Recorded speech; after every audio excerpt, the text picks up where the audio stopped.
Hello friends, आज इस video lecture के अंदर पे हम डिस्कस करेंगे अकोस्टिक इम्पीडेंस को, जो हमारे अल्ट्रासाउंड के लिए बहुत ज़्यादा एक इम्पोर्टेंट टॉपिक है। और इस टॉपिक के अंदर पे हम सारी चीज़ों को डिस्कस करेंगे। जैसे मैंने आपको बताया था जब मैं प्रॉपर्टीज़ ऑफ अल्ट्रासाउंड आपको बता रहा था कि वहाँ पे हमारे पास में वेलोसिटी क्या होती है, कंप्रेसिबिलिटी क्या होती है, किस तरीके से डेंसिटी के अंदर पे हमें वेलोसिटी किस तरीके से चेंज होती है, अलग अलग टिश्यूज़ में हमारे पास में हमारी साउंड की क्या वेलोसिटी होती है, वो सारी चीज़ों को हम यहाँ पे क्या करेंगे, डिटेल में डिस्कस करेंगे। ठीक है, तो हमारे पास में ये टॉपिक समझना हमारे लिए बहुत ज़्यादा इंपॉर्टेंट है, क्योंकि अगर हमें यहाँ पे ये सारी चीज़ें समझ में आ गई तो जब हम अल्ट्रासाउंड परफॉर्म करेंगे उस टाइम पे, जब हम अलग अलग मोड्स पे या अलग अलग फ्रीक्वेंसीज पे जब अल्ट्रासाउंड को परफॉर्म करेंगे तो उस टाइम पे हमें पता चलेगा कि हमारा किस तरीके से क्या वेलोसिटी होगी, क्या डेंसिटी होगी और किस तरीके से हमारे पास में हमारा अकोस्टिक इम्पीडेंस निकल के आएगा।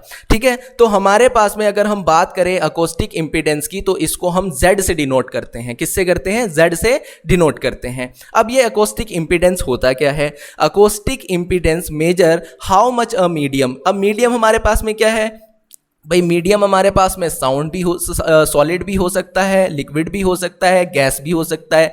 ठीक है ना, तो इसके अंदर पे how much a medium resist the flow of the sound waves, मतलब कि हमारे पास में जब किसी मीडियम के अंदर पे हमारी साउंड वेव ट्रैवल करती है तो वो हमें किस तरीके का बिहेवियर दिखाएगी, सॉलिड के अंदर, लिक्विड के अंदर, गैस के अंदर। ठीक है, क्योंकि इसकी अलग अलग डेंसिटी होगी, सॉलिड की अलग, लिक्विड की अलग, गैस की अलग। अब इनके साथ में इसी तरीके से हमारे पास में जो साउंड की वेलोसिटी होगी वो भी हमारी क्या हो जाएगी? चेंज हो जाएगी। ठीक है, तो यही हमारे पास में कह रहा है कि जो अकोस्टिक इम्पीडेंस है इट्स डिपेंड ऑन, ये किस पे डिपेंड होता है? डेंसिटी पे। अब ये डेंसिटी किसकी है? ये डेंसिटी है हमारे पास में मीडियम की। ठीक है, ये किसकी डेंसिटी है हमारे पास? मीडियम की।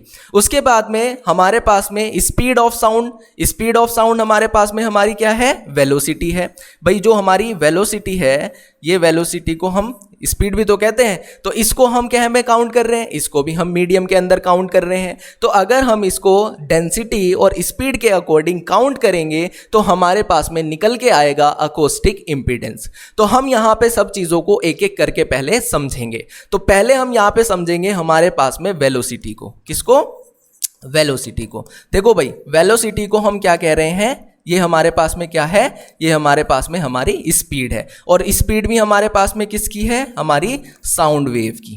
ठीक है, अब ये साउंड वेव की हमारी जो स्पीड होगी वो हर एक मीडियम के अंदर पे अलग अलग होगी। अब हमें कैसे पता चलेगा कि किस मीडियम के अंदर पे हमारी जो वेलोसिटी है वो क्या होगी? अलग अलग होगी। तो इसके लिए हमारे पास में एक फॉर्मूला है, v = b/ρ। ठीक है, ये P का स्ट्रक्चर होता है, इसको हम रो बोलते हैं। ठीक है, ये हमारे पास में रो कहलाता है। अब यहाँ पे ये क्या है भाई? ये एक फॉर्मूला है जिससे हम क्या निकालेंगे? किसी भी मीडियम के अंदर पे अपने साउंड की वेलोसिटी को हम यहाँ पे क्या कर सकते हैं? निकाल सकते हैं। तो V हमारे पास में क्या हो गया? V तो हमारे पास में वेलोसिटी ही भाई, और वेलोसिटी किसकी है? साउंड की वेलोसिटी है। उसके बाद में B हमारे पास में यहाँ पे क्या है? देखो ये समझने वाली बात है। ये हमारे पास में है हमारा बल्क मॉड्यूल्स। ठीक है, ये हमारा क्या है? Bulk module. ठीक है, मॉड्यूल। ठीक है, हाँ ये याद रखना है। ये हमारे पास में बल्क मॉड्यूल ऑफ मीडियम, ये हमारे पास में बल्क मॉड्यूल ऑफ मीडियम। ये क्या है? इस पे भी हम बात कर लेते हैं। बल्क मॉड्यूल ऑफ मीडियम का मतलब होता है कि हमारे पास में हमारा जो मीडियम है वो मीडियम हमारा कितना कंप्रेस हो सकता है। क्या हो सकता है? कंप्रेस हो सकता है। ठीक है, मतलब जब हमारे पास में हम किसी मीडियम के अंदर पे कोई प्रेशर डालते हैं तो वो हमारा कितना कंप्रेस हो सकता है, उसको यहाँ पे हम काउंट करते हैं B से। और ये हमारे पास में होता है बल्क मॉड्यूल। मतलब कि हमारे पास में हमारा कोई मीडियम है, जैसे हम क्या कर सकते हैं, जैसे हमारे पास में कोई गैस है, गैस को हम ज़्यादा कंप्रेस कर सकते हैं। ठीक है, लेकिन अगर कोई सॉलिड मटेरियल हमारे पास में है तो उस सॉलिड मटेरियल को हम ज़्यादा कंप्रेस नहीं कर सकते। अभी हमारे पास में एक टॉपिक होगा कंप्रेसिबिलिटी। कंप्रेसिबिलिटी में मैं इसको अच्छे से आपको समझाऊंगा, लेकिन अभी यहाँ पे आपको याद रखना है कि हमारे पास में क्या है? बल्क मॉड्यूल्स है। ठीक है, तो ये हो गया हमारे पास में। उसके बाद में ये रो क्या है? रो से हम यहाँ पे काउंट करते हैं जो हमारे पास में हमारी डेंसिटी होती है। क्या होती है? डेंसिटी होती है मीडियम की। ठीक है, तो यहां पे हमारे पास में हमें बल्क मॉड्यूल भी मिल गया, जिससे हम क्या कर सकते हैं, कंप्रेसिबिलिटी को निकाल सकते हैं, डेंसिटी। अब जब हमारे पास में हमें यह पता चल गया कि इस मटेरियल की क्या डेंसिटी है और ये कितना कंप्रेस हो सकता है, तो हमारे पास में जो वेलोसिटी होगी उस मीडियम के अकॉर्डिंग वो हमारे पास में हमें मिल जाएगी। ठीक है, अब ये क्या होगी, किस तरीके से होगी, मैं इसका पूरा एक चार्ट आपको दे दूंगा। यहां पे आगे पे हम बात करेंगे, पूरा चार्ट है हमारे पास में, जिसमें मैंने बॉडी के कई सारे पार्ट्स में, जैसे हमारे पास में एयर हो गया, लंग्स में हो गया, या हमारे सॉफ्ट टिश्यूज होंगे, या हमारे हार्ट टिश्यूज हो गए, लीवर हो गया, तो इस तरीके से मैंने सबकी जो है वेलोसिटी, डेंसिटी और अकॉर्डिंग इंपीडेंस वहां पे लिखा हुआ है, वो सारी की सारी चीजें आपको मिल जाएगी। ठीक है, तो हमारे पास में हमें समझ में आया कि हमारा जो वेलोसिटी है उस वेलोसिटी को हम किस तरीके से यहाँ पे निकाल सकते हैं। हमें क्या करना है, हमें मटेरियल, क्योंकि मटेरियल तो हमें चूज करना है। ठीक है, अब मटेरियल कैसे चूज करना है, मतलब हमारे पास में सॉलिड है, लिक्विड है, गैस है, तो उसकी डेंसिटी हमारे पास में आ जाएगी। और उसके साथ साथ में हमने यहाँ देखना है कि हमारे पास में वो जो मटीरियल है, वो मटीरियल हमारे पास में कितना कंप्रेस हो सकता है। तो जब वो हमारे पास में हमें दोनों मिल जाएगा, तो उससे हम क्या निकाल सकते हैं, उसकी वेलोसिटी को यहां पे काउंट कर सकते हैं। तो मुझे लगता है ये आपको यहां पे समझ में आ गया होगा। ठीक है, आगे पे हम बात करते हैं कि हमारे पास में कंप्रेसिबिलिटी क्या होती है। ठीक है, अब हम बात कर लेते हैं हमारी कंप्रेसिबिलिटी पे। किस पे, कंप्रेसिबिलिटी पे। ठीक है, अब ये कंप्रेसिबिलिटी क्या है, देखो सिंपल सी बात है, कंप्रेस होना। क्या होना, कंप्रेस होना। जैसे मान लीजिए कि हमारे पास में दो मटेरियल मीडियम्स है। एक मटेरियल मीडियम्स हमारे पास में हमारा स्पंज है। क्या है, स्पंज है। और एक हमारे पास में हमारा कोई एक स्टोन मान लीजिए, या कोई आप स्टील की बॉल मान लीजिए। ठीक है, अब क्या है कि अगर कोई स्पंज होगा, वो हमारे पास में अगर हम उसको दबाएंगे, ठीक है, अगर हम उसको क्या करेंगे, दबाएंगे, तो वो हमारे पास में क्या हो सकेगा, ज्यादा क्या कर सकेगा, स्टिफ हो जाए, मतलब वो हमारे पास में ज्यादा कंप्रेस हो जाएगा। तो जो पार्टिकल्स हमारे पास में जितना कंप्रेस हो जाएगा, वो हमारे पास में उसकी वेलोसिटी उसी हिसाब से होगी।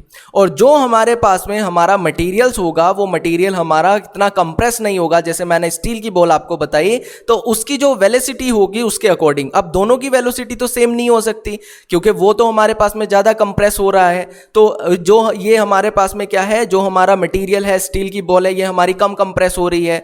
तो हमारे पास में जितना जो मटेरियल कंप्रेस होगा, उतना हमारे पास में हमारा क्या हो जाएगा, वहां पे वेलोसिटी के अंदर पे चेंज देखने को मिलेगा। अब ये क्या है, अगर इसके भी मैं कंप्रेसिबिलिटी के फॉर्मूले की बात करूं, तो ये हमारे पास में होता है कि K=1/B, K=1/B। अब यहां पे बात समझो कि हमारे पास में K तो हमारा कंप्रेशन ही हो गया।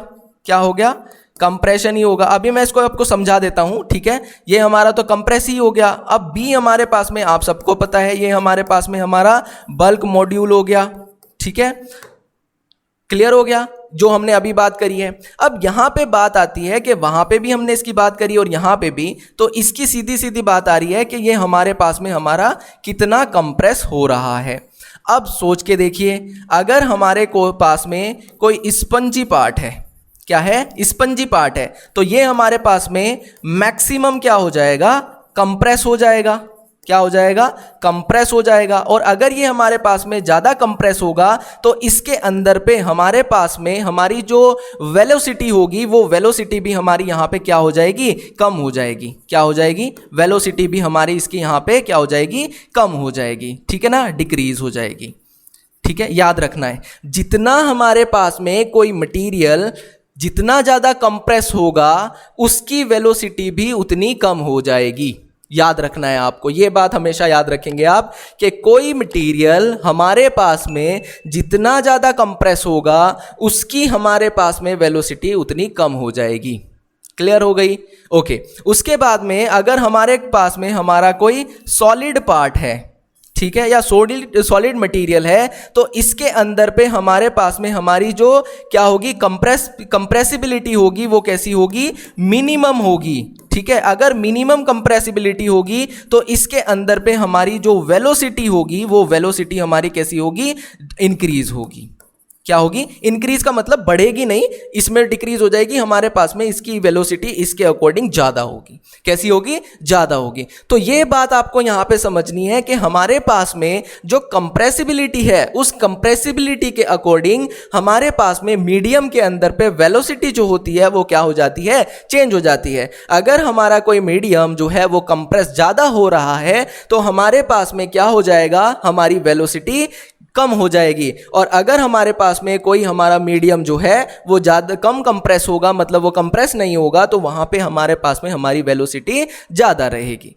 क्लियर हो गई बात। तो ये बात आपको समझ में आ गई होगी, वेलोसिटी आपको समझ में आ गई होगी, कंप्रेसिबिलिटी भी आपको समझ में आ गई होगी कि ये हमारे पास में क्या है और किस तरीके से ये हमारे पास में काम करती है। अब यहाँ पे बात आती है कि हमारे पास में कंप्रेसिबिलिटी कहाँ पे ज़्यादा होगी, कहाँ पे कम होगी। देखो, अगर आपके पास में कहीं पे गैस है तो वो क्या होगी, ज़्यादा कंप्रेस हो सकेगी। तो कंप्रेस ज़्यादा होगी तो वहाँ पे आपकी जो वेलोसिटी होगी वो क्या हो जाएगी, कम हो जाएगी।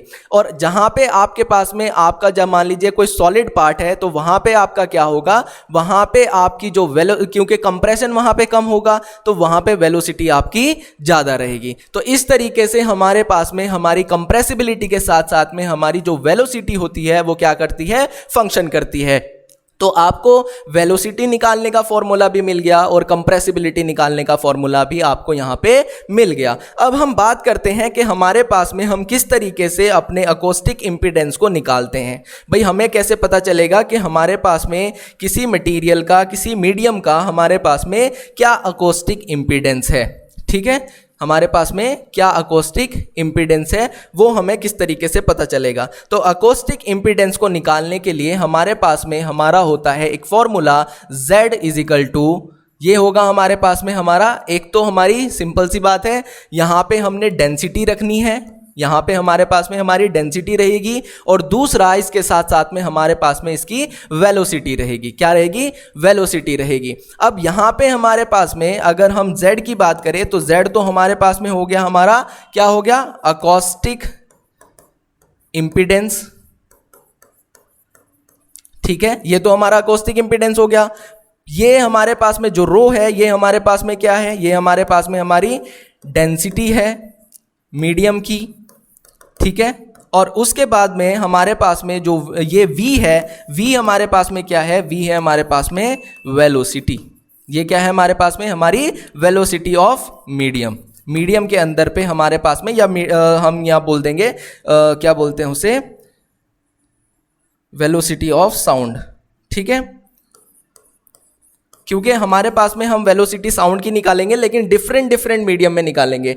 अब यहाँ पे क्या होगा कि डेंसिटी मीडियम, जो मीडियम हम यहाँ पे यूज़ कर रहे होंगे वो मीडियम की डेंसिटी यहाँ पे आ जाएगी। अगर यहाँ पे हम लंग्स यूज़ कर रहे हैं तो लंग्स की डेंसिटी आ जाएगी, लीवर यूज़ कर रहे हैं तो लीवर की डेंसिटी हमारे पास में आ जाएगी, उसी के अकॉर्डिंग हमारे पास में उसकी वेलोसिटी भी यहाँ पे आ जाएगी। तो इसको निकालने के लिए हमारे पास एक क्या है, फॉर्मूला है, Z is equal to rho into velocity. ठीक है, तो ये हो गया हमारे पास में अकोस्टिक इम्पीडेंस निकालने का एक फॉर्मूला। अब यहाँ पे क्या होगा ये भी आपको समझना है कि हमें कैसे पता चलेगा कि किसकी वेलोसिटी क्या है और किसकी वेलोसिटी क्या है। तो मैंने आगे इस पे एक चार्ट बना रखा है जो आप यहाँ पे देख सकते हैं। ये हो गए हमारे पास में टिश्यू और बॉडी पार्ट, ये हो गई इनकी डेंसिटी, इसको हमने केजी पर मीटर स्क्वायर में काउंट करना है। उसके बाद में हमारे पास में हो गई हमारी वेलोसिटी, स्पीड ऑफ साउंड, जो हम मीटर पर सेकंड में काउंट करेंगे। उसके बाद हो गया हमारे पास में हमारा इम्पीडेंस, इम्पीडेंस को हम रेल्स में काउंट करते हैं। किस में काउंट करते हैं, रेल्स में काउंट करते हैं। तो इसको आप देख सकते हैं कि हमारे पास में सबसे पहले हमारा एयर है, एयर की जो डेंसिटी है वो हमारे पास में ये होगी। ठीक है, ये हमारी लगभग 1.2 kg पर मीटर स्क्वायर होती है। स्पीड की अगर हम बात करें तो स्पीड हमारे पास में लगभग होती है 330 मीटर पर सेकंड, ये हमारे पास में होगी। और इसका जो इम्पीडेंस हमारे पास में आएगा वो हमारा लगभग आएगा किसमें, ये हमारे पास में 396 रिलेज में ये हमारे पास में क्या आएगा, इसका एक इम्पीडेंस हमारे पास में आएगा। इसी तरीके से हमारे पास में हमारा फैट का होगा, सॉफ्ट टिश्यूज का होगा,